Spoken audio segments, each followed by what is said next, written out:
Well, thank you guys for tuning in again to our Through the Bible series here at Calvary St. Joe. I'm Pastor Chuck Rhein and excited to be with you all on the book of Acts today. So hard to pick a favorite section to do in 5 to 7 minutes. So I feel like on my heart, God's got me in Acts 20. I'll look at verse 35 and just a little bit of background there. Paul has already been to Ephesus and he's on his way to Jerusalem, and so he meets with the Ephesian elders on the beach at Miletus because he knows his limitations, which is such a great ministry principle. He knows that if he goes to Ephesus, he won't have enough time to spend with the Ephesians and needs to be in Jerusalem for the Feast of Pentecost. So what he does, and this happens in ministry, is he does what he can. And he meets with the elders on the beach at Miletus, and he's telling them, first of all, recounting what the Lord has done through him in the beginning of the section, and then he's going to warn them as a good shepherd, as a good pastor, overseer does. He's going to warn them about the future and how they can be equipped to handle that kind of work of the ministry.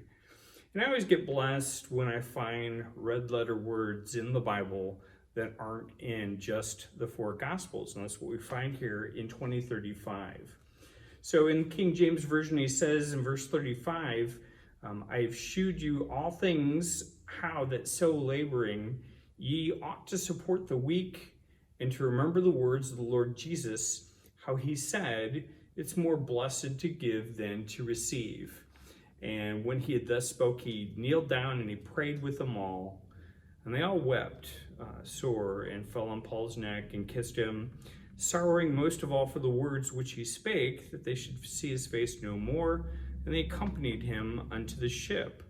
And Paul doesn't know for sure what's going to happen to him in going to Jerusalem. He doesn't know the future, but he knows that which holds the keys to the future. And so, he begins with some warnings here, and he lets the elders know that grievous wolves are going to come.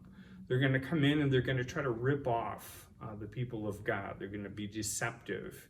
And usually with that phrase, a wolf in sheep's clothing, is apt, because the way that you know whether or not somebody is a wolf or not is by what they eat, what their diet is.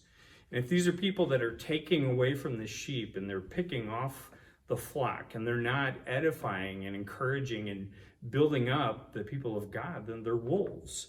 And so he warns them about that. But this principle in 2035 is a great principle, and it's contrary to our flesh.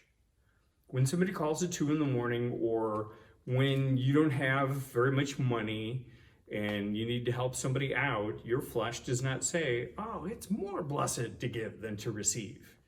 But these aren't words for the flesh. These are words for the spirit-filled leader, the shepherd, the one that God has made an overseer over their sphere of ministry. So it is, and especially since Jesus said it, and if you have a red letter Bible, it'll say in red letters, it's more blessed to give than to receive, because we've been given so much, you and I, by Jesus Christ, personally, intimately, progressively, over increments of time of revelation. The things that we learn today, this year, when we read our Bible, are adding to and strengthening and empowering the things that we knew last year. It's a building, it's a growing experience. So we're not really giving in as much as we're allowing God to be going through us. He's working through us. He's doing through us what he would do if he was on earth in our place. And let that be an admonition, because when we give, we're showing people this is what Jesus has done to me, has impacted me, has changed me, and the least that I can do is to give to you. So hope the book of Acts is a blessing to you. It's a great sequel to the Gospel of Luke, and we will see you next time in Romans and then on into Corinthians. So thanks for tuning in.